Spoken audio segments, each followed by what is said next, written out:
the other issue is a language problem. So what's a neutral word? A neutral word. I don't know. What is a neutral word? Phil for you. I can't figure it out. The of prepositional Good. phrases. Let's take the. So I can point you to academic work, for example, by a couple of guys, Acton and Potts, I think, are the relevant guys. They've discussed cases, now it seems like ancient history, from Sarah Palin and her use of the. So you can look at expressions like, I'm not talking just about Palin here, the difference between saying Jews and the Jews. So do those sound the same to you? Let me try them on real quick. Jews. The Jews. The Jews sounds better to me than Jews. Well, put it in a context. So if you say Jews live in Israel, how does that sound different from the Jews live in Israel? Huh. So they have very different meanings. What are they? I'm finding it hard to.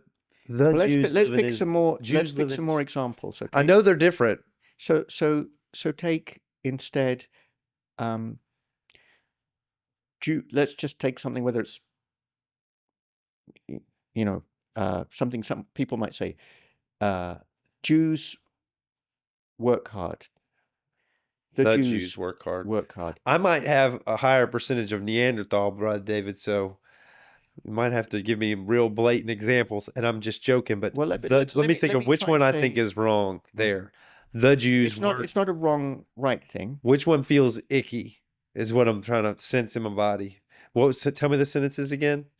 I'm a feeling to my body. It was Jews work hard, or let's pick something that involves a very common racist trope. And I have a Jewish background, but that means he can say these things, y'all.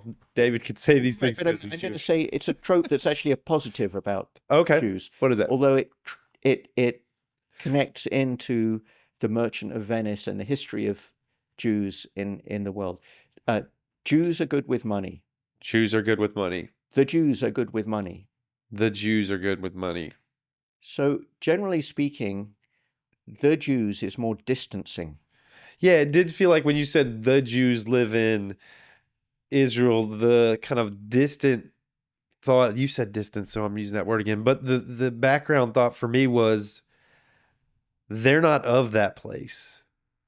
The Jews, it's like they're a group that's kind of there but not tied to it or something. And that could be my own bias. I don't know, but some reason when you put the on it, it made it different in an unclear way. Well, the is in this academic analysis that people have done is distancing. It's when you refer to the Jews, you're separating them as a unit from yourself.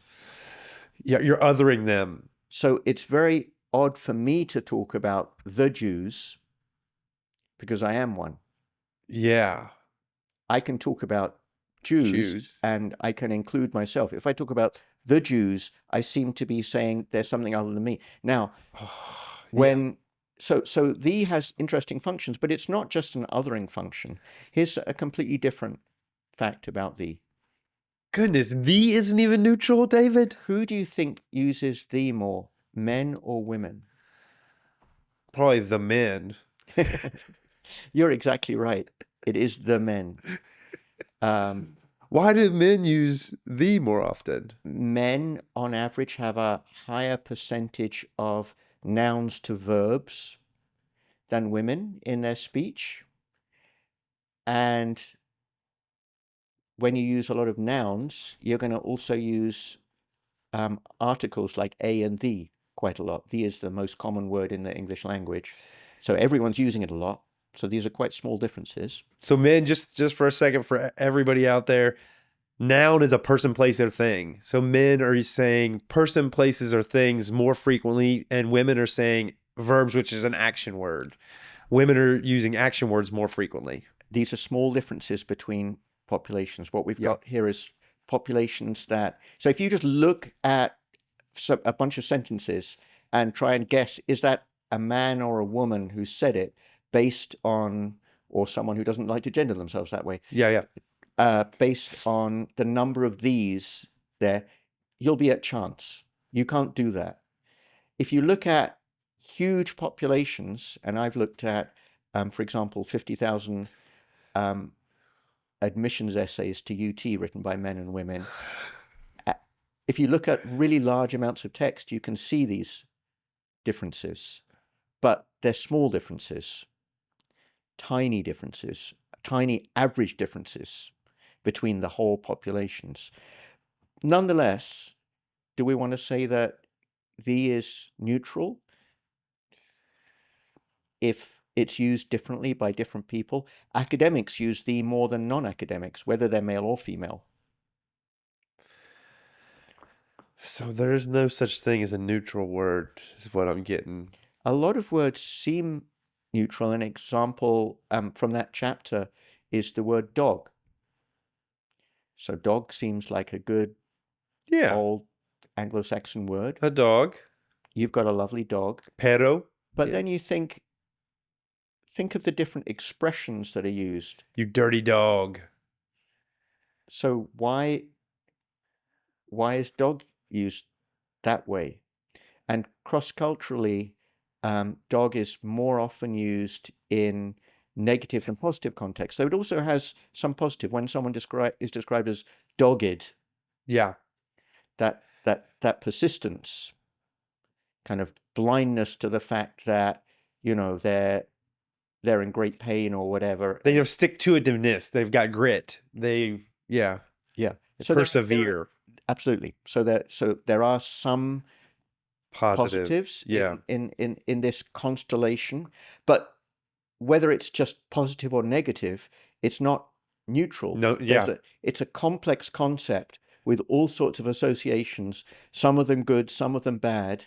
When you choose to call something a dog rather than calling it by its name, Peppermint, that's a decision that you've made to refer to it as a dog rather than by name. And if you refer to that dog by name, you've made it more, let's say, human, more something more alive.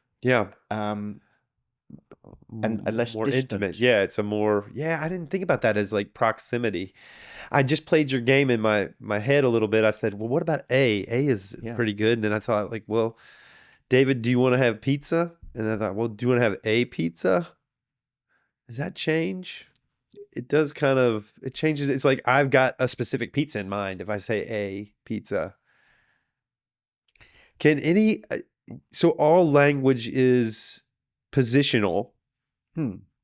All language reflects the position we're in the world.